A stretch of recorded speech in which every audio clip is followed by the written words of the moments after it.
Thank you for listening to the Untoxicated Podcast. I am Matt Salis, and this is the audio version of the latest essay from our Sober and Unashamed website and blog. Please sit back and enjoy Atrophied Intelligence. I finally found a use for AI. If I'm trying to find a way to reach a semi-famous person to invite them on our podcast or to initiate an exchange of ideas around their area of expertise, the default AI thing at the top of Google search will sometimes scrape the interwebs and come up with an email backdoor for me. I don't ask ChatGPT questions. I don't use AI platforms to write for me. I don't trust AI search results and always click on the source material. I don't think I'm a grumpy old man who is in denial of progress and our human destiny, but then again, would I recognize if I was? I used to run to lose weight. It didn't work. Running gave me a sense of accomplishment, so I would reward myself with Doritos and Dr. Pepper, and bewilderingly, the weight stayed put. Now I run for my mental health, not my physical health. I usually run without earbuds and try to take in nature while letting my chaotic thoughts settle on a topic that needs some undivided attention. The resulting boost to my mood, confidence, and feelings of peacefulness results in a lower appetite for comfort food. I run to feel better mentally. When I feel better mentally, I make better choices that have physical, biological benefits. That certainly makes maintaining sobriety a lot easier. With less need to self-medicate, there are far fewer angles from which I might be pulled to drink alcohol. That might sound like an oversimplification, but I don't think it is. I think the difference between experiencing peaceful tranquility and raging alcoholism is having literally one or two effective techniques for processing stress and trauma that does not include ingesting a toxin. I think of AI as defeating the purpose, like running and then eating Doritos. Sure, it can write your essay for you, or give you a computer-generated answer to your human problems, or try to interpret the work of experts. But isn't the writing the point? Isn't the working through the problem where the solution lives? Doesn't the gain of true understanding come from the challenge of interpretation? Maybe I am permanently warped by my childhood fear of Hal from 2001: A Space Odyssey.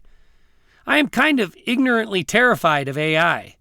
I can see the potential for evil, cataclysmic destruction, but like most things over which I can exert no control, I try not to think about it much. As for usefulness, I see AI as a better, faster search engine. And that's it.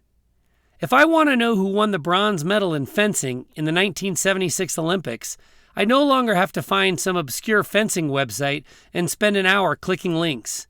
For me, the utility of AI is on par with my amazement that I can call someone in Asia and with only the minuscule annoyance of a brief delay, have a real-time conversation.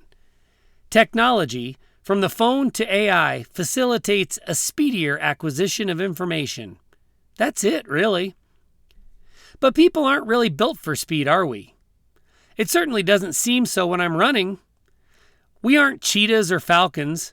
We are humans, and our advantage that allows us to rule over all other animals is our prefrontal cortex. Our ability to think, consider consequences, remember, learn from our mistakes, anticipate, and reason. So why would I want to outsource my one and only advantage? Even scarier than Hal are the more recent prophetic movies, Idiocracy and Wall-E. Those flicks explain where we are headed if we continue to outsource our prefrontal cortexes. In her 2021 book, Dopamine Nation, Dr. Anna Lembke explains that for humans, pleasure and pain are inextricably linked.